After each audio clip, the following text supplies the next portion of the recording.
Numele meu este Andrei și azi vom continua din nou cu al doilea episod de Skin Case Simulator. După cum vedeți, am luat 20 de cutii de Chroma Case 2 și 20 de chei Chroma Case 2. Haideți să vedem ce ne pică. De obicei la ăstea aveam noroc, dar nu pot trece din prima cu o armă mare, minimalware, ăsta e bun. Da. Save it off.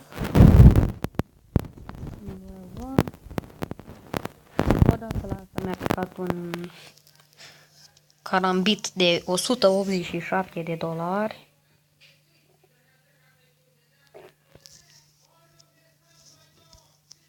Și atunci m-au rămas fără cuvinte, nu 57N, nu armă mov.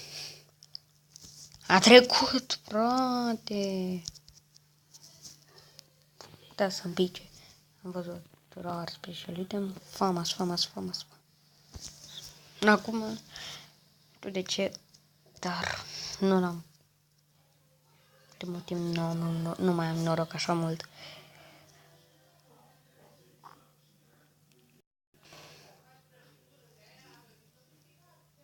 Factory New.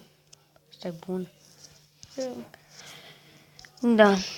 Aș vrea să-mi lăsați în comentarii ce jocuri ați vrea să mai fac. În afară de Minecraft. Alte jocuri.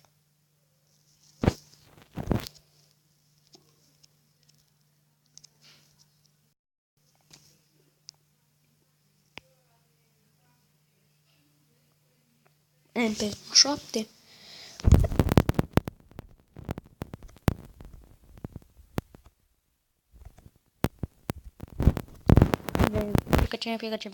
Ce ne pică.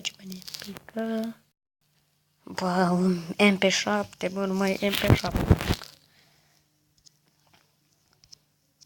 Mie chiar îmi place aplicația această aplicație și dacă vreți și voi, vă instalați. Deci faceți și trade cu prietenii, ori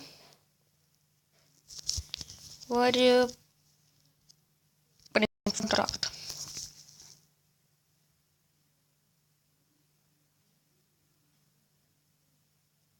O, AVP Factory New. Nu știu din cât costă. 1,85. Bă, n-am ce să mai bun. Mai decât nimic, e mai bun asta.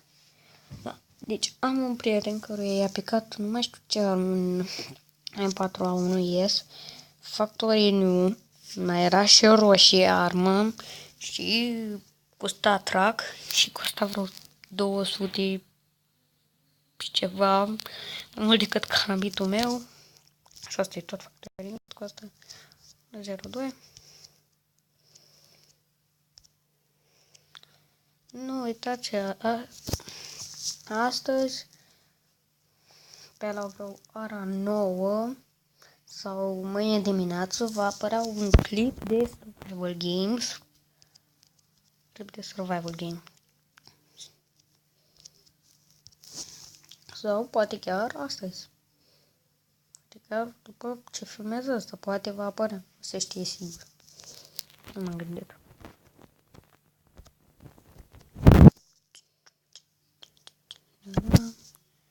Iar încep. Galilar Eco. În sfârșit. Factory New. $6. Bun, boss. E tot. Am văzut la special item pe 2050, pe 250. Mai cumpăram 2 cutii de astea și 10 cutii de Chroma Case.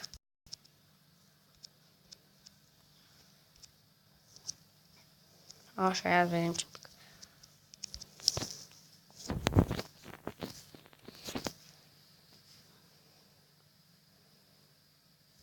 XM-ul. De obicei, un videoclip de Easy Skins nu va dura mai mult de vreo de 10 minute. Nu va dura mai mult. Și dacă vreți să fac și o serie de Andrei World, lăsați-mi în comentarii.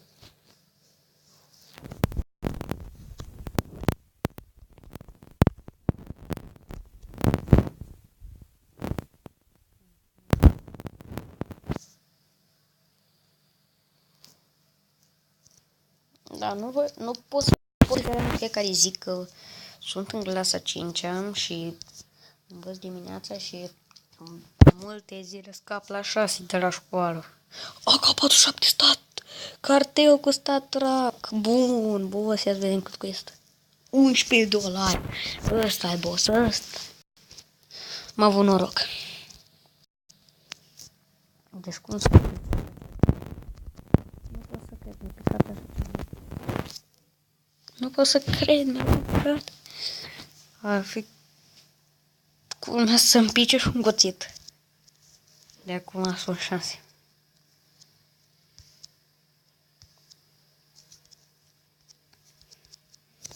Vedem acum că îi dă ce-mi pică. Bă, nu mai e MP7 îmi pică.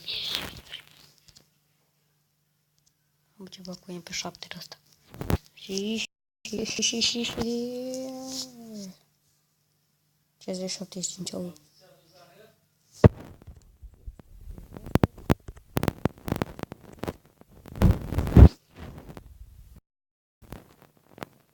AVPM9 da, și Star Trek.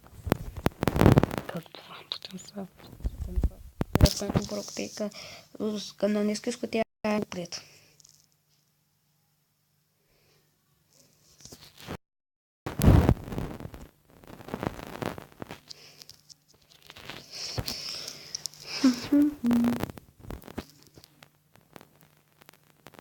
Zemul și voi mai cumpăra o cutie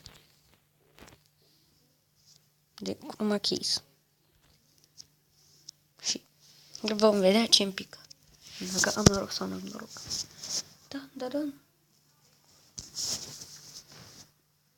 Era să-mi pice de Sirtigăl. Bun, toată lumea, cam atât a fost cu episodul de azi. Nu uitați, dați like și subscribe. Cam atât a fost pentru azi. Pa!